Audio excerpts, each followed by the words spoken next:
Hello and welcome to a special edition of United Voice TV focusing on Labor Day, the most important day in our union's calendar.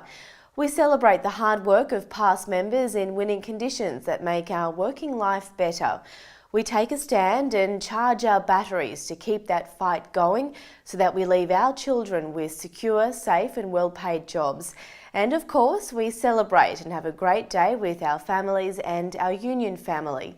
Despite the fact the Newman government moved the public holiday, we will always celebrate the great achievements of the union movement in May. Historic wins like the 38-hour week, annual leave, a livable minimum wage, paid parental leave, the modern award system, and then Your Rights at Work campaign. We also celebrated some of our union's most memorable victories, including our school cleaners' battle against privatisation, the Big Steps campaign and the historic Clean Start agreement. This year our theme was Hands Off Our Penalty Rates. It's no secret that Tony Abbott has got penalty rates in his sights along with the low-paid workers who need these entitlements just to make ends meet. A massive number of members got on board, took to the streets and made sure their united voice was heard. Our reporter was there and caught up with all the action. So tell us about what Labor Day means in modern times. Oh, these days it means a lot. We've got thousands of workers have turned out to show Tony Abbott and Campbell Newman that we're here to stay and we're going to march in May. In modern times, it's probably even more important because we really do need to all stick together and stand up together and let this government know that we're not going to be pushed around and pushed aside and have all the rights that we fought so long and hard for just stripped away and given to big business. For us early educators, it's a good chance to get out here and get our name out here and to show the public who we are and that we deserve the professional recognition for the work that we do. We've got about 80 different industries represented. We've got factory workers, manufacturing, we've got childcare as I mentioned, we've got health professionals, we've got ambulance officers, the list goes on. Some of the great wins of the union movement that United Voice has had. Some of our biggest have been for childcare workers that are marching today. They've had a significant pay case against the federal government and that campaign is going to continue. For the early education sector, they did have a win with getting the public to recognise the low income that we actually receive and the high turnover rate that we have. And we have actually gotten the government and the media to start talking about us, which is a good thing. We've had teacher aides that have got new classification structures thanks to working with their union. We had no job security when I started and gradually we got really good job security and we did have some rights and we got holidays, we got a lot of leave that we never had before and just better working conditions. We had a right to a voice, but Campbell Newman slashed all that away.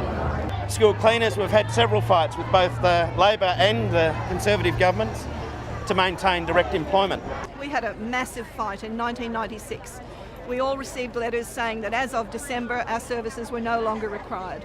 The letters that we received said Dear Cleaner. They weren't even personalised with our names. The union and the workers mounted a massive campaign, got huge public support.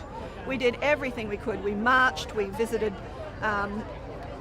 politicians, we picketed schools that they were opening, we did everything. And the tide of public opinion was well and truly in our favour and we were actually reinstated. Our organisers have been brilliant. They come out, they give us useful information and they've just supported us through the whole lot, just with training, meetings and stuff like that. Lots of kids, today's a family day, so this is about celebrating what unions are all about and making sure the younger generation understand. It's beautiful. I mean, look at my daughter's face and yeah, we've been having fun and going on the slides and stuff. So yeah, she's been having fun. Having fun?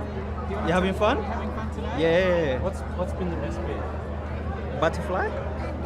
You got a butterfly. Yeah. This is my first Labor Day ever. I wasn't expecting such a massive turnout. Everyone's friendly, everyone's happy, everyone's basically rejoicing in the fact that we get a day to come and hang out together and talk about these sort of issues. Well, under attacks like we're under at the moment makes the movement stronger.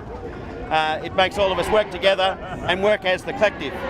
So Tony Abbott and Campbell Newman need to watch out because the resentment's growing, and very quickly. They're both newly elected governments, and workers don't want them there. Tell us about the tax on penalty rates at the moment. Well, we've got security workers, cleaners that operate on weekends. During the week they're paid just over $17 an hour, and they're supposed to raise a family, pay off a mortgage, put their kids through school. To have an affordable wage, they have to work those hours on weekends and at night to be able to bring home enough money to actually live. And even then they're struggling. Many of our members are, having to decide whether they actually have dinner that night or pay the next bill. So to take penalty rates away from them will mean they're the working poor of Australia. I don't want to end up like America. None of our members want to end up like America. And I can tell you, any politician that wants to send our country that way won't be in government. Penalty rates are really important in the early education area because there is talk about them opening up 24-hour centres. I don't think they should take any penalty rates, so I think if people are working night shift, regardless of what industry they're in, that they should get paid for that. For my industry, particularly in security, that's a big thing because a lot of guys only work on weekends. If you take away penalty rates from us, you're going to have to go get second jobs or find a new career path because you can't survive without those weekend penalty rates. The base rates just aren't high enough, especially for your bar staff, your cleaners, those people in the hospitality industry as well. They're going to basically find that they can't pay their mortgages if they don't have penalty rates. If penalty rates were taken away from me, I would lose roughly about $200 a week, which is massive in my household. It would affect us a lot. We'll have to cut some stuff from her and from our staff as well. So I think it is important because that 150 can get us a lot of things for my daughter, for myself and for my family.